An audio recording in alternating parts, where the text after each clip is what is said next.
किसान, बदलते भारत की शान।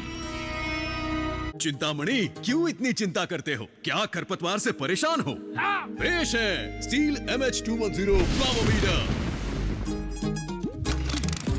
खरपतवार पे करो वार, सुनहरी फसल होगी हर बार। तू मेरे घर के रानी, ये मेरे खेतों का राजा। स्टील उपकरण लाए परिवर्तन। डीडी किसान, बदलते भारत की शान।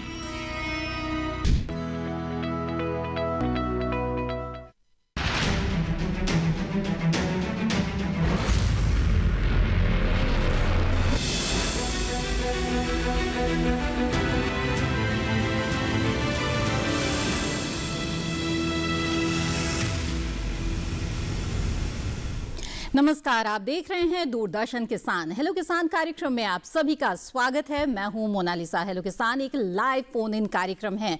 इसमें हम विशेषज्ञ मेहमानों से कृषि क्षेत्र से जुड़े हुए अहम विषयों पर बातचीत तो करते ही हैं, लेकिन ये एक ऐसा कार्यक्रम है जो आपको अवसर देता है सीधे सीधे आप भी विशेषज्ञ मेहमान से सवाल पूछ सकते हैं। कृषि से जुड़ी समस्याओं से जूझ रहे हैं तो जानकारी हासिल करने के लिए आप किसी भी माध्यम से हमारे साथ जुड़ सकते हैं। टोल फ्री के जरिए, व्हाट्सएप नंबर के जरिए, ईमेल के जरिए या फिर अपना वीडियो भी आप हमें भेज सकते हैं। तो ये सभी डिटेल्स मैं आपको दूंगी, लेकिन आइए सबसे पहले आज के विषय के बारे में बता दें।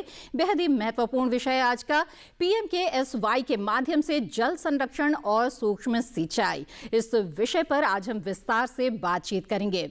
जी हाँ, तो सूक्ष्म सिंचाई की योजना या सिंचाई की ऐसी तकनीक है जिसमें पानी की बचत हो, इसे अपनाना बेहद ही जरूरी है। और ये ऐसा क्यों है और कैसे आप कर सकते हैं, इस पर विस्तार से बातचीत करेंगे विशेषज्ञ मेहमान से। इस विषय पर आप भी अधिक जानकारी हासिल करना चाहते हैं तो जुड़िए हमारे टोल फ्री नंबर के जरिए। अगले 1 घंटे के दौरान आप हमारे टोल फ्री नंबर पर कॉल कर सकते हैं 1800113060 या फिर 1800113061 पर आप कॉल कर सकते हैं। इसके अलावा व्हाट्सएप के जरिए भी आप अपने सवाल हम तक पहुंचा सकते हैं।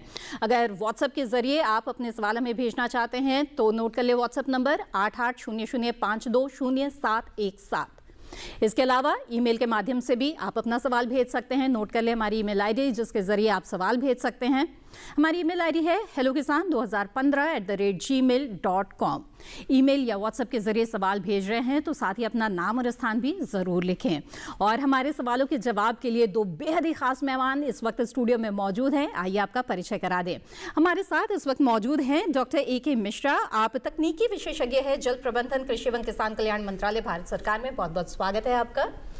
साथ ही इस वक्त हमारे साथ स्टूडियो में मौजूद है डॉक्टर योगेश रौंदल। आप उपायुक्त हैं, कृषि एवं किसान कल्याण मंत्रालय, भारत सरकार में। बहुत बहुत स्वागत है आपका भी। तो आप दोनों से हम जानेंगे सूक्ष्म सिंचाई की पद्धतियों के बारे में और सिंचाई को लेकर सरकार द्वारा जो योजनाएं चलाई जा रही है उसके बारे में। लेकिन डॉक्टर मिश्रा, सबसे पहले मेरा सवाल आपसे यही है कि जल एक बहुत ही महत्वपूर्ण संसाधन है और जो कि सीमित मात्रा में है। जल संकट से केवल भारत ही नहीं पूरी दुनिया भी जूझ रही है। तो ये एक समस्या है और खेती किसानी में तो पानी की आवश्यकता होती ही होती है। तो ऐसे में ये जो सूक्ष्म सिंचाई की पद्धतियां हैं ये क्यों उपयोगी है, इसे क्यों किसानों को अपनाना चाहिए? मैं चाहूंगी सबसे पहले आप इस बारे में हमें बताएं। किसान भाइयों को मेरा नमस्कार। और जो विषय आपने लिया है उस पे मैं ये कहना चाहता हूँ कि जल जो है और भी शुद्ध और स्वच्छ जल, जैसे कि हमें मतलब मानवों को और जानवरों को, इसके साथ ही सभी फसलों को भी स्वच्छ जल की आवश्यकता होती है अपने पूरे लाइफ साइकिल को कंप्लीट करने के लिए। और जिसकी मात्रा बहुत ही कम है। अगर समग्र जल की मात्रा को धरती पर जो उपलब्ध है उसमें देखें तो उसमें बहुत ही लिमिटेड मात्रा 0.02% के हिसाब से ही उपलब्ध है। और उसका भी एक बड़ा भाग जो है हमें मिलता नहीं है, जो कि ग्लेशियरों में जमा हुआ है। अब जब सिंचाई की बात हम करते हैं तो जो जल हमें उपलब्ध है उसमें लगातार कमी आती जा रही है, क्योंकि प्रति व्यक्ति औसत जल की मात्रा लगातार घटती जा रही है। और अभी तक ये देखा गया है कि सिंचाई वाला जो क्षेत्र था वो सबसे अधिक जल का प्रयोग करता था। लगभग 80% उपलब्ध जल का जो है प्रयोग सिंचाई में करते थे। लेकिन चूंकि अन्य क्षेत्रों से जल की मांग बढ़ी है, साथ में उनके पास पेइंग कैपेसिटी भी ज़्यादा है हमारे कृषि क्षेत्रों के मुकाबले, तो हमें उन्नत सिंचाई विधियों को अपना करके दक्षतापूर्ण सिंचाई करने की आवश्यकता बहुत है। और इसके लिए हमारे जो सूक्ष्म सिंचाई पद्धतियां हैं वो बहुत ही लाभकारी और कारगर सिद्ध होती हैं। तो ये जो सूक्ष्म सिंचाई पद्धति है, यानी कि जिसे हम माइक्रो इरिगेशन कहते हैं, इसमें कौन कौन सी तकनीक है और किसान कैसे इसका इस्तेमाल करे, इसके बारे में विस्तार से आगे जानेंगे। लेकिन इस बीच डॉक्टर योगेश आपसे जानना चाहेंगे कि भारत सरकार की ओर से किस तरह के प्रयास किए जा रहे हैं योजना के जरिए, ताकि किसानों को सिंचाई से जुड़ी जो समस्या है उसका सामना न करना पड़े। भारत सरकार ने 2015-16 में प्रधानमंत्री कृषि सिंचाई योजना लागू किया था। योजना का दो उद्देश्य, मेन उद्देश्य थे, हर खेत को पानी और प्रति बूंद अधिक फसल। तो हर एक खेत में हमें पानी पहुंचाना है और उस पानी को दक्षतापूर्वक हमें यूज भी करना है, जिससे कि ज़्यादा से ज़्यादा जो है उसकी हम दक्षतापूर्वक यूज़ करेंगे तो ज़्यादा से ज़्यादा हमको फ़ायदा होगा और ज़्यादा क्षेत्रों में हम इरिगेशन कर सकते हैं। तो इस योजना के माध्यम से बड़ी सिंचाई योजनाओं पे हमने फोकस किया, जिसमें AIBP के माध्यम से 123 योजनाएं अभी कार्यरत है। छोटी सिंचाई योजनाओं पे भी कार्य चल रहा है, हर खेत को पानी योजना के माध्यम से। और हम जो है वाटरशेड योजना के माध्यम से जल संरक्षण के लिए भी काम कर रहे हैं और पर ड्रॉप मोर क्रॉप के माध्यम से हम सूक्ष्म सिंचाई के लिए भी काम कर रहे हैं। तो एक मल्टीप्रॉन्ग अप्रोच हमने अपनाया है और इसमें काफ़ी सफलता भी हमें प्राप्त हुई है। पिछले 10 सालों में बहुत हम आगे बढ़ गए हैं और ऐसे ही हम आगे बढ़ते रहेंगे और ज़्यादा से ज़्यादा योजना में ज़्यादा से ज़्यादा किसानों को हम फायदा पहुंचा रहे हैं। बिल्कुल, तो किसान किस तरह से इस योजना से जुड़ सकते हैं, जो अभी तक नहीं जुड़ पाए हैं, उसके बारे में भी जानेंगे आगे।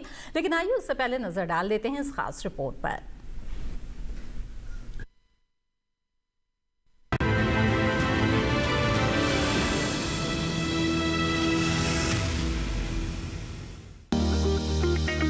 कृषि और जल का संबंध अटूट है। बिना जल के खेती असंभव है, लेकिन खेती किसानी के लिए हमें जल हमेशा उपलब्ध रहे, इसके लिए हमें जल संरक्षण पर भी ध्यान देना होगा। सरकार भी जल संरक्षण को लेकर काफी काम कर रही है और सरकार की ओर से प्रधानमंत्री कृषि सिंचाई योजना यानी PMKSY चलाई जा रही है। प्रधानमंत्री कृषि सिंचाई योजना वर्ष 2015-16 के दौरान शुरू की गई थी।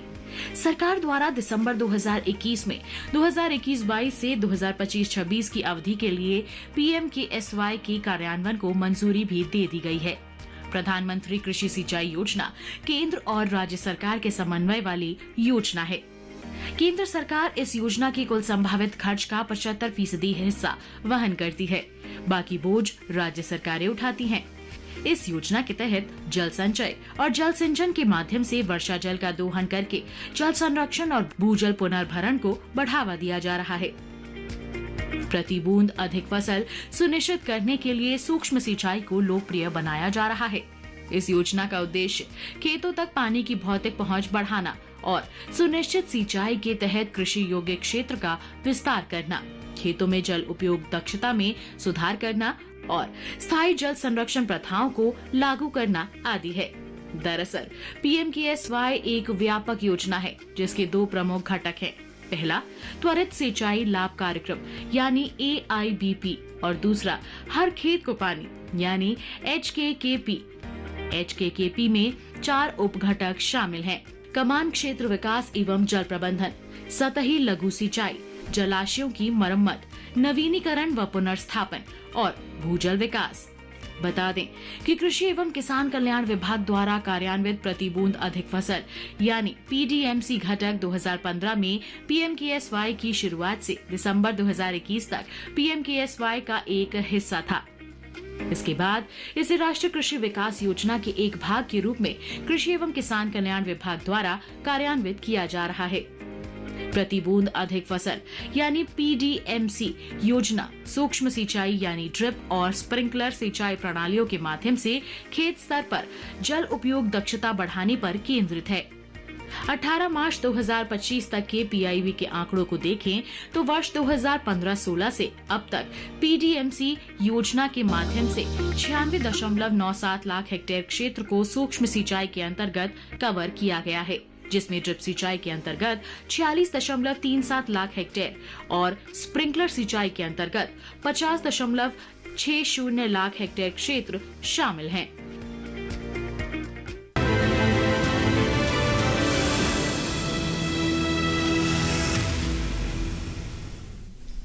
जहाँ तो विस्तार से योजना के बारे में आपने जाना कि किस तरह से कोशिश ये की जा रही है कि जो मौजूदा जल है उसका संरक्षण हो सके और फिर जल का संचय भी किया जा सके और ख़ास तौर पे जो किसान है वो हर एक बूंद पानी का बेहतर तरीके से इस्तेमाल कर सके अपनी अधिक फसल पाने के लिए।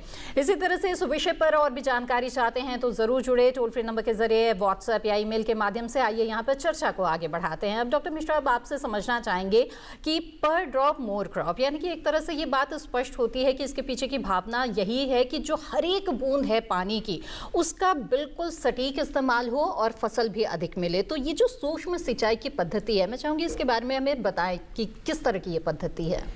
जी देखिए किसान भाइयों, पहले जो आप जल प्रदान करते थे खेतों में तो खेतों की सिंचाई करते थे, जबकि हमारे पास अधिक मात्रा में जल उपलब्ध था। चाहे तो वो नहरी क्षेत्र के किसान हो अथवा ट्यूबवेल के जल को प्रयोग करने वाले किसान हो, सिंचाई में वो पूरे खेत को सींचना शुरू करते थे, सींचते थे और उस प्रक्रिया में अधिक जल का इस्तेमाल करते थे और जिसमें कि जड़ क्षेत्रों में कुछ जल रुकता था और बाकी नीचे चला जाता था और साथ ही साथ में सतही जल भी कई बार मेड़ों के टूट जाने की वजह से बर्बाद हो जाता था। कुल कहने का मतलब है जितनी आवश्यकता होती थी उससे कई गुना अधिक जल का प्रयोग सतही सिंचाई में होता है। और जब जल कम होने लगा तो ये देखा गया कि हम पौधों के जड़ क्षेत्र को ही अगर सिंचित करें और ये तकनीकियां जो है विकास में आई और हमारे पास इस समय ड्रिप इरिगेशन जो सबसे उच्च दक्षतापूर्ण सिंचाई की तकनीकी है वो उपलब्ध है और उससे थोड़ी सी कम लेकिन अनेक और लाभों के साथ स्प्रिंकलर सिंचाई योजना भी, स्प्रिंकलर सिंचाई के तकनीकी जो है वो भी आज हमारे पास है, जो किसानों को बड़े क्षेत्र में एक साथ सिंचाई करने की सुविधा प्रदान करती है, जिसमें कम मात्रा में जल प्रयोग होता है अपेक्षाकृत सतही सिंचाई के। और ड्रिप की दक्षता तो लगभग 90% तक आकी गई है, यहाँ उससे भी अधिक हो सकती है अगर हम अपने सभी प्रकार के नुकसान को या हानियों को या किसी प्रकार के लीकेज को हम दूर कर सकते हैं।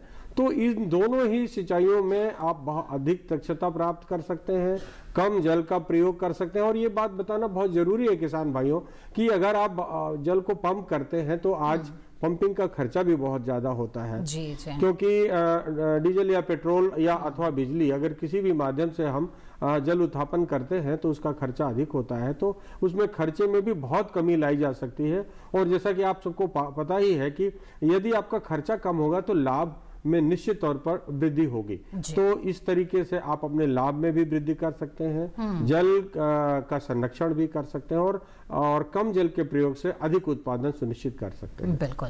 और इसी बीच योजना भी चलाई जा रही है जिसका लाभ भी आप ले सकते हैं, क्योंकि खर्च की भी बात आ रही है। तो जो सिंचाई की पद्धति है, खासतौर पर सूक्ष्म सिंचाई की पद्धति है, उसमें शुरुआती निवेश करना होता है, लेकिन सरकार की तरफ से योजना के तहत उनको कितनी मदद मिल जाती है? प्रति बूंद अधिक फसल योजना के माध्यम से किसानों को लगभग 45% बड़े किसानों को और 55% की सब्सिडी योजना के माध्यम से दी जा रही है।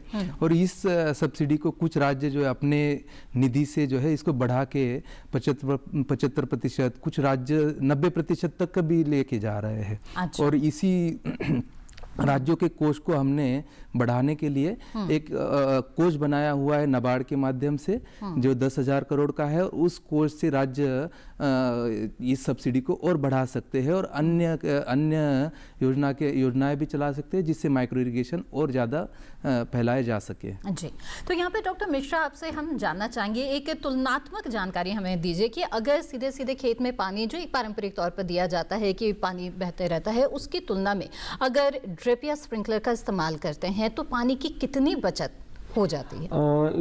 देखिए ड्रिप से और सरफेस इरिगेशन के मुकाबले लगभग हम समझते हैं कि 50 से 60% जल की बचत हो सकती है। जैसा कि हमारे किसान भाई देख पा रहे हैं वीडियो में भी, अब पूरे खेत में पानी फैलाने के मुकाबले अगर आप बूंद बूंद आप पौधों को पानी दे रहे हैं तो एक आशातीत बचत इसमें संभव है। अब बात यह है कि अगर हम ड्रिप सिस्टम लगाने के बाद भी अगर उसको लगातार चालू रखें तो अधिक मात्रा में जल प्रयोग कर लेंगे, लेकिन अगर इसमें वैज्ञानिक दृष्टिकोण अपनाया जाए, पौधों की जल मांग और पौधों की अवस्था के आधार पर और अपनी मिट्टी को ध्यान में रखते हुए उस आधार पर अगर हम जल का प्रदान करें पौधों को यानी कि फसल को, तो सतही सिंचाई के मुकाबले लगभग 50% मैं तो ये कहूंगा कि ड्रिप से और 25 से 30% स्प्रिंकलर के माध्यम से सिंचाई करने से आप जल की बचत कर सकते हैं। और इसमें एक चीज और याद रखने वाली बात है कि पहले खेत तक पानी पहुंचाने के लिए नालियों का प्रयोग किया जाता था, जिसमें बहुत सारा पानी नीचे सोख लिया जाता था और इवापोरेशन से बर्बाद हो जाता था। तो आज जब हमारे किसानों के पास पाइप, प्लास्टिक के पाइप या कन्वर्स पाइप वाली सुविधा उपलब्ध है, तो आप कन्वेंस लॉसेस को तो लगभग 0 पर ला सकते हैं, 0 कर सकते हैं। तो इस हिसाब से बहुत अधिक बचत की जा सकती है जल की, और सारा का सारा पानी बल्कि अगर कहें कि अगर वही पानी जो एक खेत में लगता था, जैसा कि अभी हमारे सहयोगी भी बता रहे थे कि एरिया भी बढ़ा सकते हैं, उतने ही पानी से आप अधिक क्षेत्रफल को इरिगेट कर सकते हैं। और PMKSY के माध्यम से हम यही प्रयास कर रहे हैं कि हर खेत को सुनिश्चित जल उपलब्ध कराया जा सके। बिल्कुल। तो इसी तरह से बातचीत हमारी जारी रहेगी कि किस तरह से योजना का लाभ लेते हुए आप अपने खेतों में सिंचाई की समुचित व्यवस्था कर सकते हैं बिना पानी के जरा भी बर्बादी के, जिसमें आपको लागत भी कम आएगी और उत्पादन भी आपको बेहतर मिलेगा। तो इस विषय पर बातचीत जारी रहेगी, लेकिन फिलहाल हेलो किसान कार्यक्रम में वक्त हो गया है एक छोटे से ब्रेक का। जल्द हाजिर होंगे, आप बने रहें दूरदर्शन किसान पर।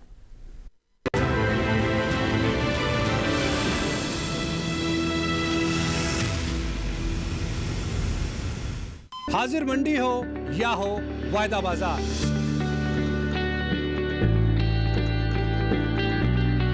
विदेशी बाजार या हो घरेलू बाजार,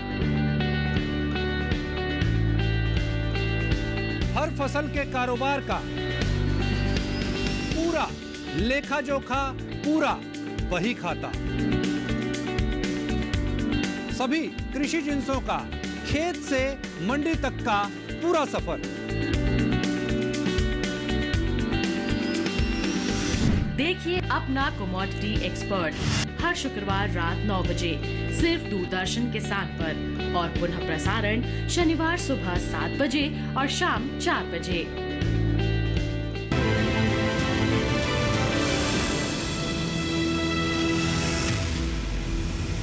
ब्रेक के बाद आप सभी का फिर से स्वागत है। आप देख रहे हैं कार्यक्रम हेलो किसान। इस कार्यक्रम में आज हम बात कर रहे हैं PMKSY योजना की और साथ ही सूक्ष्म सिंचाई पद्धति के बारे में।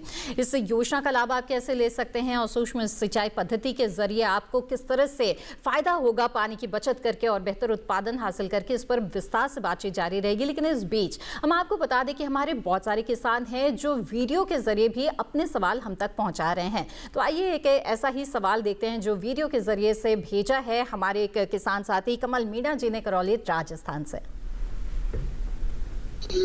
मैं कमलेश मीणा, ग्राम नंदीपुर, तहसील टोडावी, जिला करौली, राजस्थान का से रहने वाला हूँ। मैं गेहूं सरसों की खेती करता हूँ। डॉक्टर साहब ये बताओ, सरसों में कब पानी देना है, कब खाद देनी है, कब दवाई देनी है, कब स्प्रे करना है, ये अधिक से अधिक पैदा हो।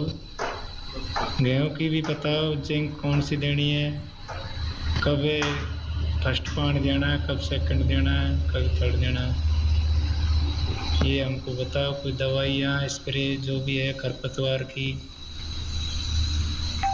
ये बताओ डॉक्टर साहब। बिल्कुल, तो सवाल आपने सुना, आइए इसका जवाब भी लेते हैं। डॉक्टर मिश्रा बताएं कि कमलेश जी जानना चाहते हैं गेहूं और सरसों की फसल ले रहे हैं तो सिंचाई कब और कितनी करनी चाहिए इन्हें?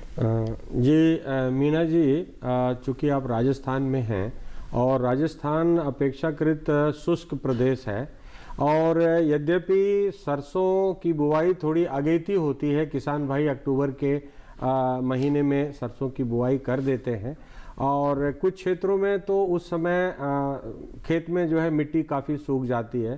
तो वैसे भी रबी फसलों की बुआई इस क्षेत्र में पलेवा के बाद ही की जाती है।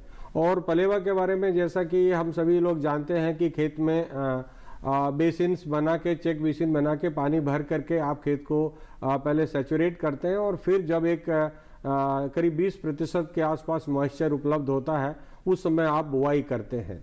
तो यहाँ मैं आपको ये बताना चाहता हूँ कि पलेवा में बहुत ज़्यादा जल का प्रयोग किया जाता है और अगर आप बुआई की गहराई 5 सेंटीमीटर से 7 सेंटीमीटर के बीच में रखते हैं तो एक हल्का पानी देने से भी कार्य हो जाएगा और उसमें लगभग आप जितना पानी देते हैं आज उतने से आधे की बचत कर सकते हैं। पहली बात तो ये है। और दूसरी बात यह है कि सरसों में एक धारणा है किसान भाइयों की कि बहुत सिंचाई की आवश्यकता नहीं पड़ती है, 1 या 2 सिंचाई में ही सरसों की फसल पूरी अपना लाइफ साइकिल कंप्लीट कर सकती है।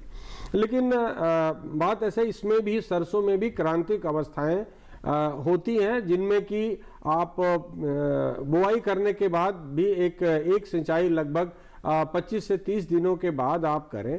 और इसमें चूंकि क्या होता है कि पत्तियां बनना यानी कि पौधे का विकास, उसके बाद फूल आना और पुष्पन के बाद दाना बनना और उसके फली बनना और उसके अंदर दाना भरना एक क्रमिक रूप से चलता रहता है। आप देखेंगे कि नीचे जो है दाना बनना शुरू हुआ और ऊपर फूल आ रहे हैं, तो एक क्रमिक विकास में चलता है। तो फिर भी एक क्रांतिक अवस्था में बताना चाहता हूं कि अगर पुष्पन शुरू हो जाए और आपके पास जल उपलब्ध है जितनी मात्रा में है तो आप एक सिंचाई उस समय भी कर सकते हैं और एक दाना बनने की अवस्था में पानी की कमी नहीं होनी चाहिए और जिससे कि पौधा अच्छे से दाना बनाए और दानों में वजन भी बढ़े। उस समय आपके पास अगर जल उपलब्ध है तो अवश्य दें, अथवा आप एक ही अगर सिंचाई उपलब्ध है तो उसको बचा के रखें और दाना बनने की अवस्था में, जो कि सबसे अधिक क्रांतिक अवस्था है, उस समय आप सरसों में जल का प्रयोग करें, जल को दें। अब दूसरी बात यह है कि अधिकतर किसान भाई सरसों में सिंचाई किस प्रकार से करते, जैसे अभी बात हुई कि आप स्प्रिंकलर का प्रयोग कीजिए। तो जब फूल बन रहे हो, फूल आ रहे हो और वो भी क्रमिक विकास जैसे मैंने बोला है, तो थोड़ा सा सरसों में स्प्रिंकलर की सिंचाई करने से फूल झड़ने की एक समस्या आ सकती है। और दूसरी बात यह है, आपने कुछ ये पूछा कि दवाई कब देनी चाहिए। बेसिकली अगर आप पहले बुआई करते हैं और आपकी फसल अर्ली मैच्योरिंग है तो फरवरी के महीने में जब एफिड लगता है यानी माहू का प्रकोप होता है तो ऐसे किसान भाई बच जाते हैं। लेकिन अगर जिसने देर में बुआई की है तो उनको एफिड का खतरा रहता है। तो उस समय जैसे ही आप कभी थोड़ा सा नोटिस करें कि कोई माहू लगनी शुरू हुई है तब आप दवा का प्रयोग कर सकते हैं। यही मैं मेरा ख्याल है बहुत विशेष तौर से किसानों को ये बताना चाहता हूँ। और जहाँ तक दवा का प्रयोग है, दवा बेसिकली एक दवा जो कीड़ों को मारने के लिए होती है, उसका प्रयोग आप अवश्य करें और देखें कि जैसे शुरू से ही रोग लगना शुरू होता है तो आप पौधों को उस भाग को नष्ट भी कर सकते हो और जला भी दे तो बहुत ही अच्छा रहेगा। बिल्कुल। तो कमलेश जी, उम्मीद है कि आपके सवाल का जवाब मिल गया होगा क्योंकि बहुत ही विस्तार से यहाँ पर डॉक्टर मिश्रा ने हमें पूरी जानकारी दी। आइए अब आगे बढ़ते हैं और प्रधानमंत्री कृषि सिंचाई योजना की हम बात कर रहे हैं। तो डॉक्टर योगेश, हम जानना भी चाहेंगे कि इसके कई घटक है, जैसे कि आपने शुरू में ही जिक्र किया। तो इसमें AIBP जो त्वरित सिंचाई लाभ कार्यक्रम है वो क्या है, उसके तहत किस तरह के लाभ किसानों को होते हैं? त्वरित सिंचाई कार्यक्रम जो है वो बड़ी सिंचाई योजनाओं को फोकस करता है। इसमें जो बड़ी सिंचाइयाँ होती है वो प्रोजेक्ट बहुत देर तक चलते हैं, तो इनको हमने प्रायोरिटी में 2015-16 में 99 प्रोजेक्ट्स को हमने प्रायोरिटी में आइडेंटिफाई किया। 3 प्रोजेक्ट्स को फिर जो है फंडिंग की हमने व्यवस्था की नाबार्ड के माध्यम से, और इनको जल्दी से जल्दी कैसे कंप्लीट किया जाए उसको हमने देखा। तो अभी 99 प्रोजेक्ट में से 70 प्रोजेक्ट कंप्लीट किए जा चुके हैं और अभी 2021-22 के बाद और 23 योजनाएं इस योजना में हमने ली हुई है और इन योजनाओं पे भी काफ़ी फास्ट ट्रैक में काम चल रहा है और ज़्यादा से ज़्यादा किसानों भाइयों को इन योजनाओं को कंप्लीट होने से इरिगेशन की लाभ होगा। और इसी योजना के कमांड एरिया क्षेत्र में एक और क्रांति लाई जा रही MCAD एक प्रोग्राम है जिसमें जो कमांड एरिया को मॉडर्नाइज किया जा रहा है, जिससे कि आपको खेत में प्रेशराइज्ड इरिगेशन मिलेगा और उसको फिर आप माइक्रो थोड़ा आप और विस्तार से हमें बताएं कि कैसे आधुनिकीकरण इसका किया जा रहा है। आधुनिकीकरण में जो आज जो नॉर्मल कैनाल से पानी जाता था आज पहले की बड़ी योजनाओं में, उसको अब जो है प्रेशराइज्ड ढंग से पाइपों के माध्यम से आपके खेत तक पहुंचाया जाएगा और वो प्रेशराइज होगा तो आप उसमें बड़ी आसानी से माइक्रो इरिगेशन लगा सकते हैं और पानी की जो उपलब्धता है वो 24 घंटे करने का प्रयास है, जो जिससे कि आपको चिंता करने की जरूरत नहीं होगी कि मेरे को आज पानी मिलेगा या कल पानी मिलेगा। 24 घंटे पानी की उपलब्धता इस योजना के माध्यम से करने का प्रयास किया जा रहा है। कई बार तो किसानों को देर रात तक इंतजार करना होता था कि कब पानी की सप्लाई आएगी और वो खेतों में जाएंगे और पानी लगाएंगे, तो ऐसी जो है अब समस्या नहीं आने वाली है। डॉक्टर मिश्रा, आपने बातों बातों में और कमलेश जी के सवाल में भी आया था उर्वरकों के इस्तेमाल को लेकर, तो मैं ये भी जानना चाहूंगी कि किसानों की जो लागत आती है खेती में उसमें एक बड़ा हिस्सा उर्वरकों का भी होता है, पोषक तत्व प्रबंधन जिसमें उन्हें करना होता है। क्या सूक्ष्म सिंचाई की पद्धति को अगर अपनाए तो क्या उसमें भी कुछ कमी आएगी, लागत में लाभ होगा? निश्चित तौर पर देखिए, इसको हम लोग फर्टिगेशन बोलते हैं, एक नया शब्द क्वाइन हुआ है, फर्टिलाइजर और इरिगेशन को जोड़ करके फर्टिगेशन। तो जो सूक्ष्म सिंचाई विधियां हैं, खासतौर से ये ड्रिप वाली हैं, उनमें प्रिसाइज एप्लीकेशन होता है जब आप कम मात्रा में और पोषक तत्व पौधों की जड़ों में ही आप प्रदान कर पाते हैं। तो उससे जो है, जो जैसे आप जानते हैं कि किसान भाई हाथ से छिटकुआ विधि से जब फर्टिलाइजर बोते थे तो उससे बहुत ज़्यादा फर्टिलाइजर वेस्ट हो जाता था। इसके साथ साथ जब वो सतही सिंचाई करते थे तो पानी में घुल के जो नाइट्रोजन है या और जो पोषक तत्व हैं वो लीच कर जाते थे या खेत से बाहर चले जाते थे, जिससे किसानों को उनका लाभ नहीं मिल पाता था।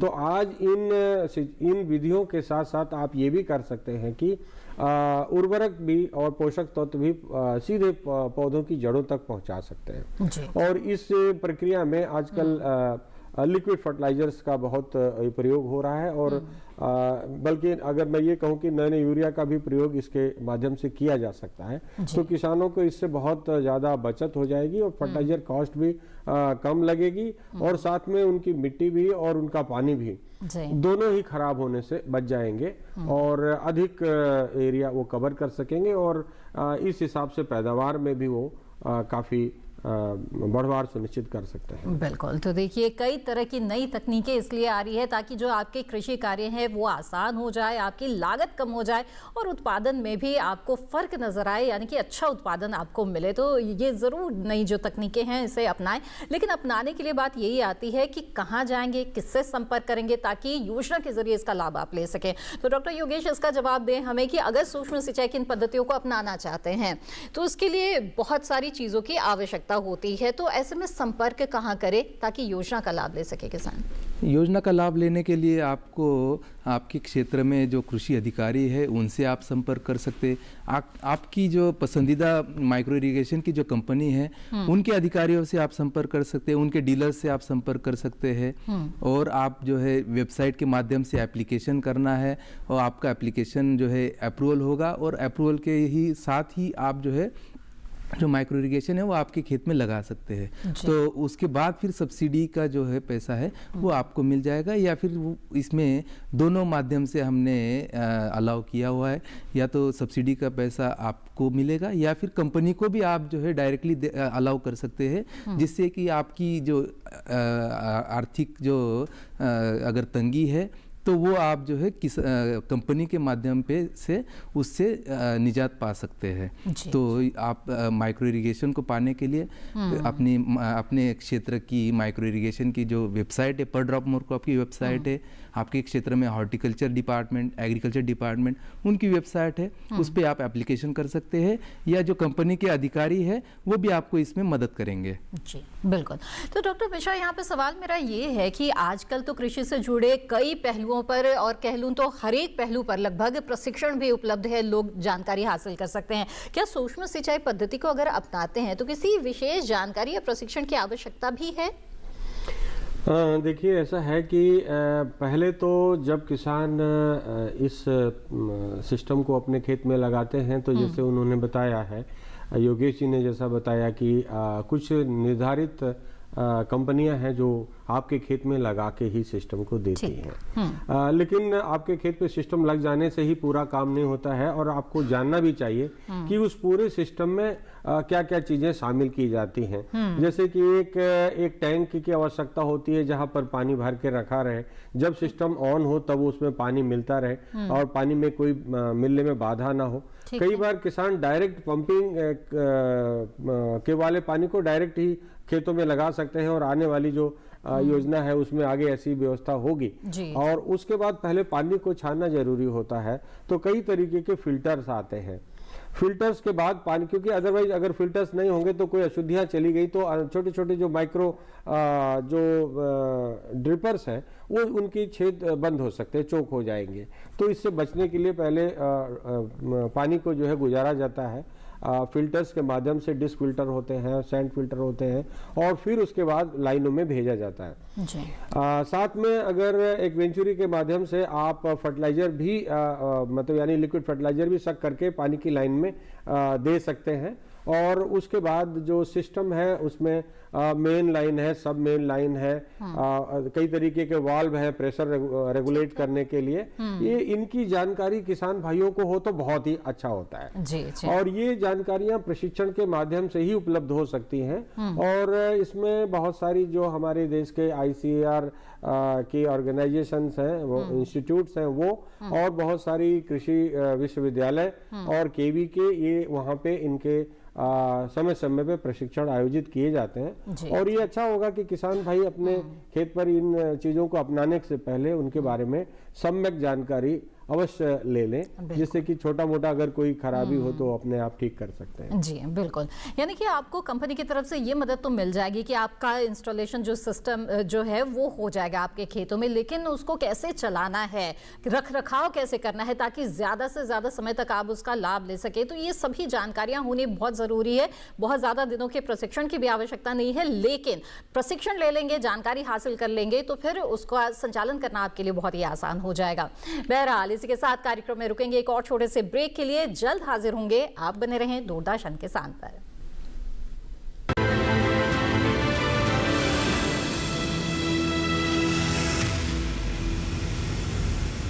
डीडी किसान ने कर ली है तैयारी, यहां मिलेगी पशुपालन की हर एक जानकारी, घर आंगन से लेकर व्यवसायिक फार्म तक, मुर्गी पालन से लेकर रेगिस्तान के जहाज तक। बीमारियों से पशुपालक बिल्कुल ना हो परेशान, विशेषज्ञ करेंगे आपकी समस्या का समाधान। देखिए अपना पशु चिकित्सक हर रविवार शाम 6:30 बजे दूरदर्शन किसान पर।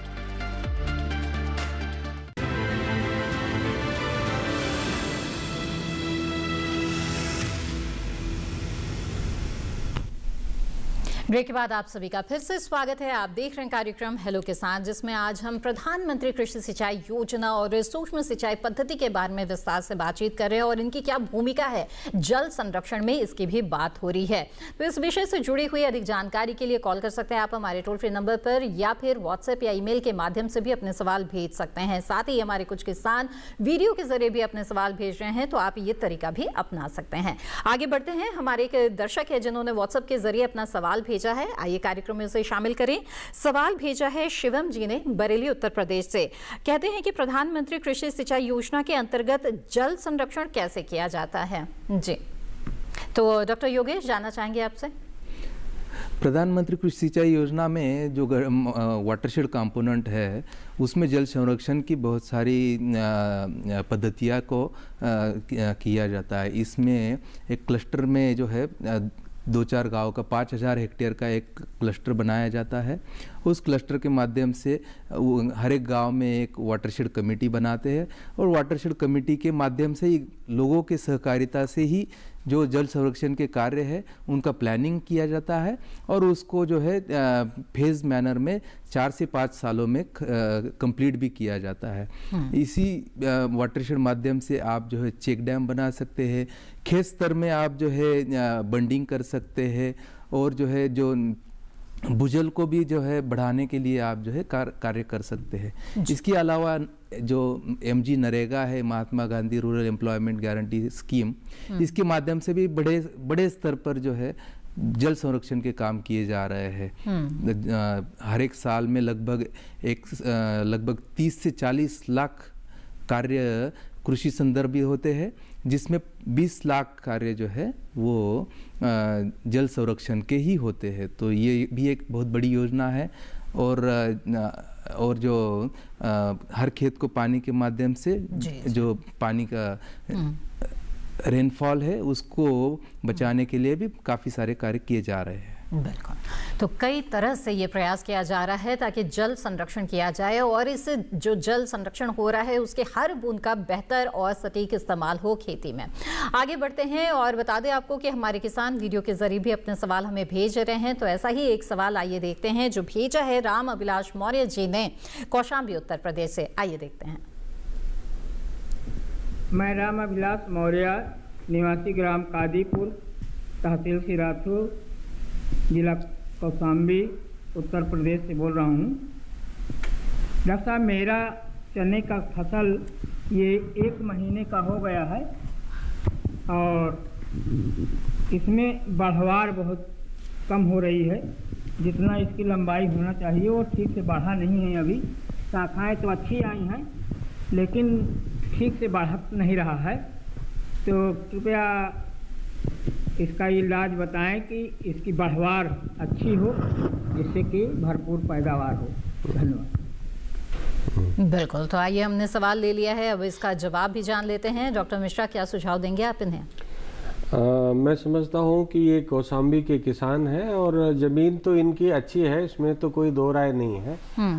फिर भी अगर आपने अपना सॉइल हेल्थ कार्ड अगर एक बार पढ़ा होगा तो आपको पता होना चाहिए कि आपके खेत में बेसिकली उर्वरक की मात्रा संतुलित है अथवा नहीं है। तो शुरुआत हमें या इन जैसे सभी किसानों को पहले वहाँ से करनी चाहिए कि हमारे खेत में पहले से संतुलित उर्वरक की मात्रा होनी चाहिए। अच्छा, अब इसमें बात यही है कि फास्फोरस और पोटेशियम बेसिकली ये जो दाल वाली फसलें हैं इनमें नाइट्रोजन की संस्तुति कम होती है, क्योंकि इसमें जो है नोडुल्स में ऐसे जीवाणु होते हैं जो वातावरण की नाइट्रोजन फिक्स कर लेते हैं। तो अब इनकी जो चिकपी यानी कि चने की फसल है, वैसे चने की फसल में सिंचाई कम ही दी जाती है, परंतु शुरुआत में चने की फसल की जड़ की बढ़वार होती है पहले। तो जड़ की बढ़वार होने के बाद फिर जो है ऊपर का तना और ब्रांचिंग होती है। तो अभी आप निराश ना हो, मैं समझता हूँ पौधा अपनी अभी जड़ क्षेत्र को बढ़ा रहा है ठीक ठाक से। अगर आपके पास जल की उपलब्धता है तो मैं समझता हूँ कि शुरू में एक जो पहली सिंचाई जो पलेवा वाली होती है उसके 20-25 दिनों के अंतराल पर एक सिंचाई कर देनी आवश्यक होती है। और दूसरा ये है कि बहुत ज़्यादा चने में फसल में बहुत ज़्यादा सिंचाई की आवश्यकता नहीं है, ये 2 से 3 सिंचाई ही मांगती है। तो आप दाने बनने की अवस्था में अपने जल का प्रयोग करें। और थोड़ा सा चूंकि समय और टेम्परेचर कम होता है शुरुआती स्टेज में, तो ब्रांचिंग कम होती है। तो और एक बात और भी, अगर टिपिंग भी कर सकते हैं तो आप करके देखिए, तो इससे ब्रांचिंग ज़्यादा हो जाएगी। जैसे कि लोग साधारण भाषा में कहें कि जब ऊपर की जो पत्ते की जो ऊपर की जो 2-3 पत्तियां होती हैं, अगर आप उसको टिपिंग कर देंगे, या पहले साग के लिए कुछ लोग ले जाते थे, तो ब्रांचिंग बहुत ज़्यादा होती है। जितनी ज़्यादा ब्रांचिंग बढ़ेगी उतनी ही ज़्यादा आपके वहाँ पर फूल और फल आएंगे और इससे आपकी पैदावार में काफ़ी बढ़ोतरी होने की संभावना है। तो बाकी तो वहाँ पर और डिटेल्स देखने के बाद ही बताया जा सकता है, लेकिन फौरी तौर पर हम इतना ही कह सकते हैं कि जल से संबंधित समस्या नहीं होने दीजिए और समय समय पर जल का प्रयोग करते रहिए। हाँ, एक बात ध्यान देने की बात है कि चने, मटर और सरसों में अधिक जल नुकसानदायक होता है, तो अधिक जल का प्रयोग ना करें। जी, तो राम अभिलाष जी, हमें उम्मीद है कि ज़रूर आपको लाभ होगा इन जानकारियों से, और जो जो सुझाव दिए हैं यहाँ पर डॉक्टर मिश्रा ने, उस पर आप अमल भी ज़रूर करेंगे। आइए अब बातचीत को यहाँ पर आगे बढ़ाते हैं। डॉक्टर योगेश, आपसे जानना चाहेंगे कि योजनाएं जो काफ़ी समय से चली आ रही है, जैसे कि प्रधानमंत्री कृषि सिंचाई योजना है, ये भी लगातार बढ़ती चली जा रही है। तो इसमें होता ये है कि सरकार द्वारा हमने देखा है कि कोशिश यही हो रही है कि योजना को ज़्यादा से ज़्यादा व्यावहारिक बनाएं, आधुनिक बनाएं ताकि जो किसान हैं उनके लिए भी उसका इस्तेमाल करना आसान हो जाए। तो ऐसे में चाहूँगी कि आप बताएं हमें कि इस योजना में और कौन-कौन सी चीज़ें जोड़ी जा रही है, ऑटोमेशन से रिलेटेड क्या काम इसमें किए जा रहे हैं और इससे क्या किसानों को लाभ होने जा रहा है। जो सूक्ष्म सिंचाई पद्धति है वो अकेली ऐसी पद्धति है जिसमें आप जो है ऑटोमेशन कर सकते हैं, जिसमें ऐसा होता है आप कभी घर पे नहीं हैं, खेत में नहीं जा पा रहे हैं, तो आप घर पे बैठ के जो है उस सिस्टम को ऑपरेट कर सकते हैं, आपके खेत को आप इरिगेशन दे सकते हैं। तो ये एक बहुत ही महत्वपूर्ण लाभ है। बाकी के लाभ भी आपको इस सिंचाई से मिलेंगे, जिसमें खरपतवार कम होगी, आपको उत्पादकता ज़्यादा मिलेगी, पानी की मात्रा कम मिलेगी।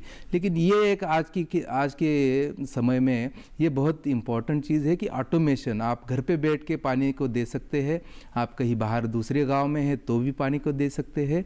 इसमें 3-4 तरह की चीज़ें होती है।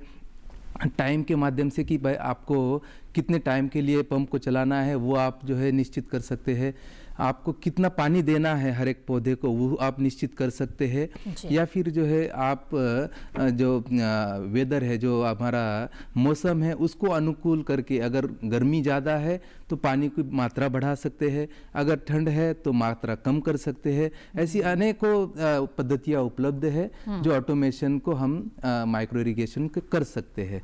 और योजना के माध्यम से हमने ऑटोमेशन को हाल ही में हमने योजना में गाइडलाइन में इसको इनकॉर्पोरेट किया है, जिसमें आप योजना के माध्यम से ऑटोमेशन का लाभ ले सकते हैं, जिसके लिए हमने फंड का प्रोविज़न किया हुआ है। तो आप इसका लाभ ले, ये मेरा अनुरोध है। जी आइए अब आगे बढ़ते हैं और कुछ और ऐसे सवालों को कार्यक्रम में शामिल करते हैं जिसे हमें किसान भेज रहे हैं व्हाट्सएप के जरिए। जैसे कि एक सवाल है हमारे एक दर्शक का, बहुत ही सरल लेकिन बहुत ही उपयोगी सवाल, जल संरक्षण से किसानों को क्या लाभ होता है? डॉक्टर मिश्रा, मैं चाहूँगी कि ज़रूर इसके बारे में आप थोड़ा बताएं हमें। बिल्कुल, जैसा कि शुरू से ही चर्चा हो रही है कि जल जो है खेती का एक मूलभूत आगत है, यानी कि इनपुट है। बिना जल के तो खेती की कल्पना भी नहीं कर सकते हैं। और यदि आपके पास वर्षा काल में जल उपलब्ध है, जैसा कि हम अलग अलग क्षेत्रों में देखते हैं कि अलग अलग क्षेत्रों में वर्षा की मात्रा अलग अलग होती है, लेकिन फिर भी अगर हम यूनिफॉर्मली ये समझें कि बारिश के 4 महीनों में यानी कि 100 दिनों से थोड़ा कुछ अधिक पानी बरसता है, उस समय अगर हम अपने खेतों में पहले तो कोशिश करें खेतों को सैचुरेट कर लें और जल से, और जिससे कि खेत की जो जल है वो निचली परतों में समा जाए। और वही एक तरीका है जिससे ग्राउंड वाटर भी रिचार्ज होता है। तो एक जल संरक्षण की ये भी एक प्रविधि कही जा सकती है। दूसरे, जब आपके खेतों में जल खड़ा हो जाए तो आप उसको किसी ऐसी स्थान में आप संरक्षित करें, जैसे सरफेस में खेत तालाब की बात हम कर लेते हैं, तो खेत तालाब के लिए योजना भी चली हुई है जिसमें किसान 15 मीटर से लेकर के चौड़ा और करीब 20-22 मीटर तक लंबा और 3.5 मीटर का गहरा एक खेत तालाब भी बना सकते हैं। उसके लिए सरकारी अनुदान की भी व्यवस्था की गई है। तो थोड़ा अधिक मात्रा में अगर जल आपके खेतों से उपलब्ध है तो आप वहां पे संरक्षित कर सकते हैं। यदि उतना जल नहीं उपलब्ध है तो आप छोटे छोटे जो है रिचार्ज पिट या गड्ढे बना करके आपने एक्सेस वाटर को जो आपके खेत पर है उसको उसमें आप सोख्ता पिट जिसको कहते हैं गड्ढा बना सकते हैं, जिससे कि जमीन में वो अवशोषित कर लिया जाए और नीचे की परतों में होता हुआ फिर वो ग्राउंड वाटर को ज्वाइन कर जाएगा। एक तरीके का फिक्स डिपॉजिट आप मान के चलिए, जिसे बाद में हम निकाल रहे हैं। ये देखने में आ रहा है कि विभिन्न तरीके के पंप और ट्यूबवेल्स के माध्यम से हमारे किसान भाई जल का दोहन तो कर रहे हैं, बहुत ज्यादा उत्थापन कर रहे हैं, लेकिन रिचार्ज यानी कि जल भृत को फिर से सैचुरेट करने का काम नहीं हो पा रहा है। तो जो भी जल संरक्षण की प्रविधियां हैं वो अपना करके जो भूजल है उसको हम लोग पुनर्पूरण करेंगे और जल वापस वहां पहुंचाएंगे, जिससे कि हम वापस बाद में जल को प्राप्त कर सकें। बिल्कुल। तो डॉक्टर मिश्रा, आप जो अभी बता रहे हैं वहां पर फिर बात आ जाती है कि किसान जो है वो उनको कितना जागरूक किया जा रहा है, या फिर वो कितने जागरूक हैं कि वो ये समझे कि अभी जो पानी हमें बारिश के तौर पे मिल रहा है उसका हम संचय कर लेते हैं ताकि उसका इस्तेमाल हम आगे कर सके। तो यहाँ पर योजनाओं की भी बात आ जाती है। डॉक्टर योगेश, तो बताएं हमें कि जो किसान हैं उन्हें प्रोत्साहित करने के लिए, जागरूक करने के लिए क्या प्रयास हो रहे ताकि जल संचय के जो ये कार्य हैं वो खुद अपने खेतों में भी करें। जल जैसे कि मिश्रा साहब ने बताया है कि जो खेत स्तर पर काफ़ी सारी योजनाएं चल रही है, जो फार्म पॉन्ड है, खेत तालाब है, उसको बनाने के लिए जो योजनाएं चल रही है, जो जिसमें मैंने पहले भी बताया था एमजी नरेगा के माध्यम से बहुत सारे खेत तालाब बनाए जा रहे हैं और हमारे पर ड्रॉप मोर क्रॉप के माध्यम से भी बनाए जा रहे हैं। जो राज्य स्तर पर भी बहुत सारी योजनाएं चल रही है जिसमें खेत तालाब बनाए जा रहे हैं और बड़ी डिग्गियाँ बनाई जा रही है जिसमें बड़े तालाब होते हैं और सीम तालाब भी बनाए जा रहे हैं जिससे जो बारिश का पानी है वो एक जगह पर इकट्ठा होता है और उससे हमारा ग्राउंड वाटर है वो भी जो है रिचार्ज हो सकता है। तो योजनाएं बहुत सारी है।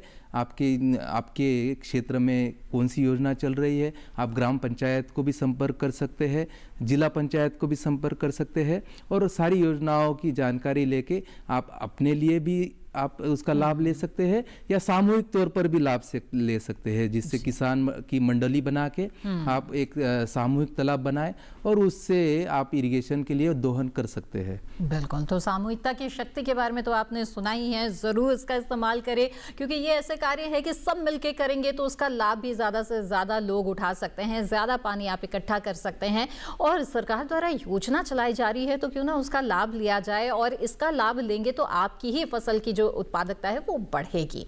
बहरहाल इसी के साथ यहाँ पर चर्चा में थोड़ी देर के लिए रुकते हैं कि ब्रेक के लिए, ब्रेक से आने के बाद वापस चर्चा को जारी रखेंगे, साथ ही आपके सवालों को भी शामिल करेंगे, तो बने रहें हमारे साथ।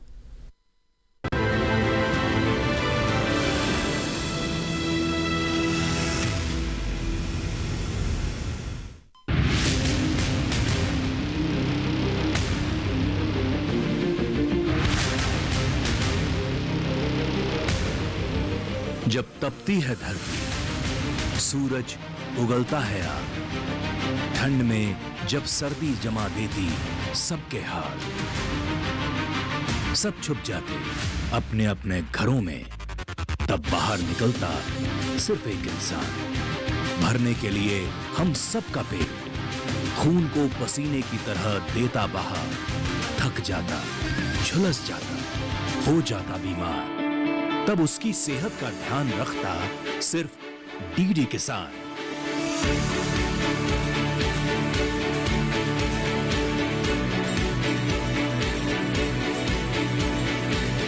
देखिए स्वस्थ किसान शनिवार शाम 6 बजे लाइव सिर्फ दूरदर्शन किसान चैनल पर।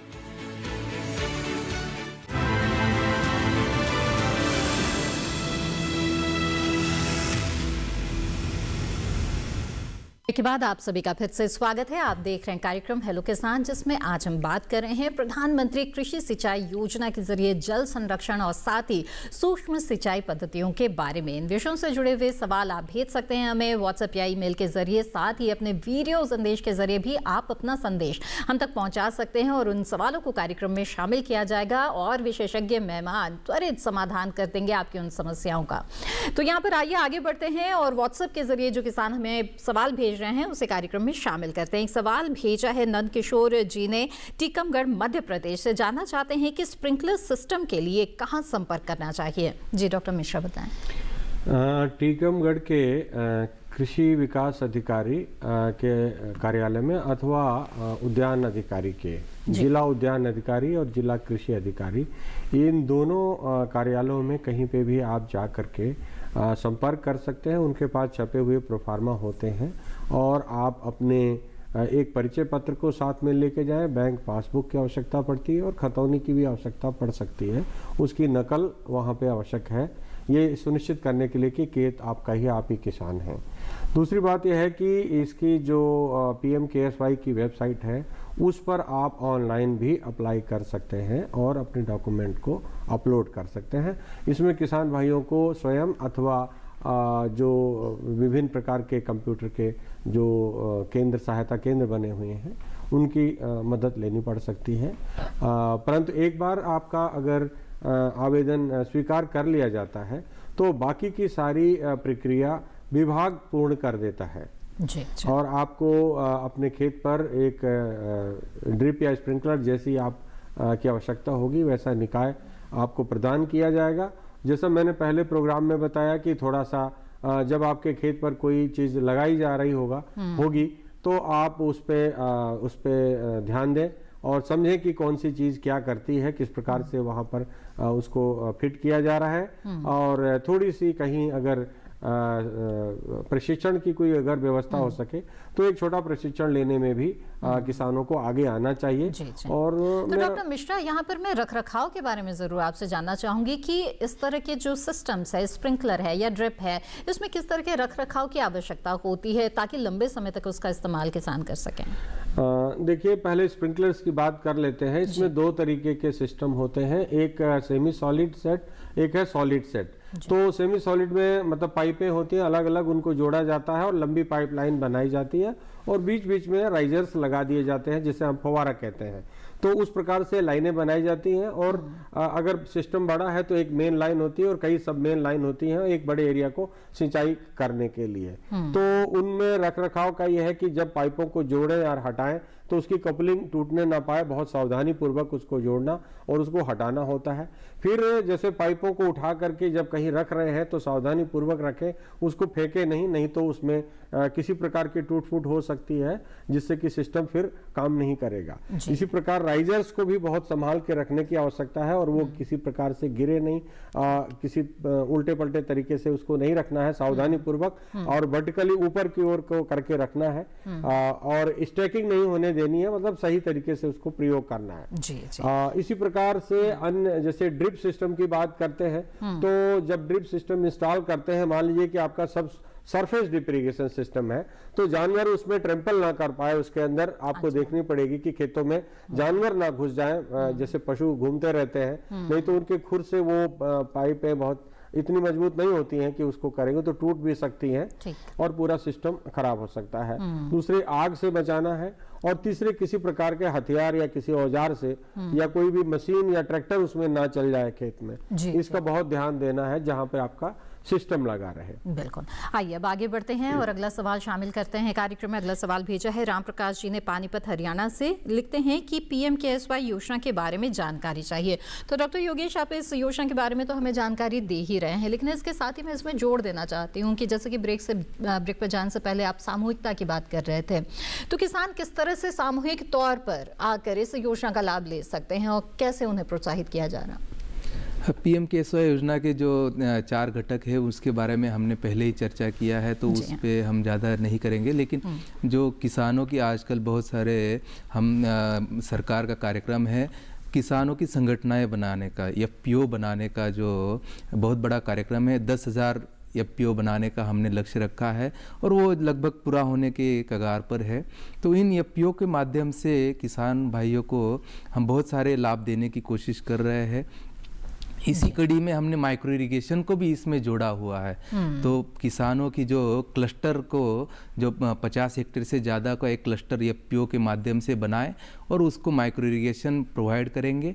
तो जो हमने सब्सिडी का जो नॉर्म रखा है जिसमें 45% बड़े किसानों को हम देते हैं, उसको हमने सबके लिए 55% की मात्रा हमने कर रखी है। और इसमें जो FPO के किसान हैं उसको प्रायोरिटी में हम दे रहे हैं और FPO को जो किसानों से जोड़ने में और किसानों को प्रोत्साहित करने में जो खर्च आते हैं उसको भी हमने जो है 3% तक का उनको जो है एडमिन कॉस्ट हमने योजना के माध्यम से लाया है। काफी लाभ आपको मिलने जा रहा है अगर FPO के जरिए आप इस कार्य को करना चाहे तो। डॉक्टर योगेश और डॉक्टर AK मिश्रा, आप दोनों का बहुत बहुत धन्यवाद इस कार्यक्रम में शामिल होने के लिए और इतनी महत्वपूर्ण जानकारियों के लिए। हमें उम्मीद है कि किसानों को जरूर लाभ होगा और जरूर वो समझेंगे इस बात को कि जो सूक्ष्म सिंचाई की पद्धतियां हैं, जो आधुनिक पद्धतियां, उन्हें जरूर अपनाना चाहिए और इसके लिए सरकार द्वारा योजनाएं भी चलाई जा रही है तो जरूर उनका लाभ लें। बहरहाल आइए आगे बढ़ते हैं और अब आपको बता दें कि हेलो किसान कार्यक्रम में जो अगला एपिसोड होगा उसका विषय क्या रहेगा, जिस पर आप अपने सवालों के साथ जुड़ सकते हैं। अगला विषय रहेगा अधिक लाभ के लिए अंतर फसल और एकीकृत कृषि प्रणालियां। इस विषय पर जानकारी हासिल करने के लिए आप पहले ही अपने सवाल हम तक पहुंचा सकते हैं ईमेल के जरिए। नोट कर लें हमारी ईमेल आईडी है hellokisan2015@gmail.com। इसके अलावा वीडियो संदेश भेजना चाहते हैं तो 8800520717 पर आप अपना जो प्रश्न है वो भेज सकते हैं वीडियो के माध्यम से और उन जो सवालों को कार्यक्रम में शामिल किया जाएगा।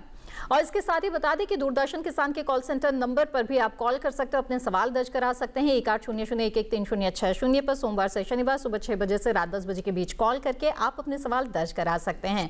और हेलो किसान कार्यक्रम के इस एपिसोड को दोबारा देखना चाहते हैं या फिर किसी भी महत्वपूर्ण विषय से जुड़े हुए एपिसोड्स को अगर देखना चाहते हैं तो यूट्यूब के माध्यम से आप हमारे साथ जुड़ सकते हैं। टीवी स्क्रीन पर जो QR कोड दिखाया जा रहा है उसे आप स्कैन करें, आप सीधे हमारे यूट्यूब चैनल से जुड़ जाएंगे।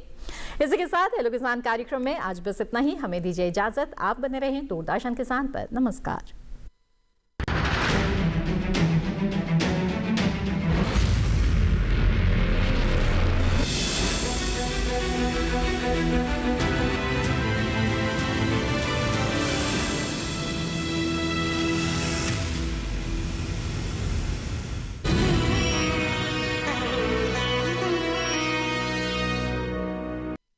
चिंता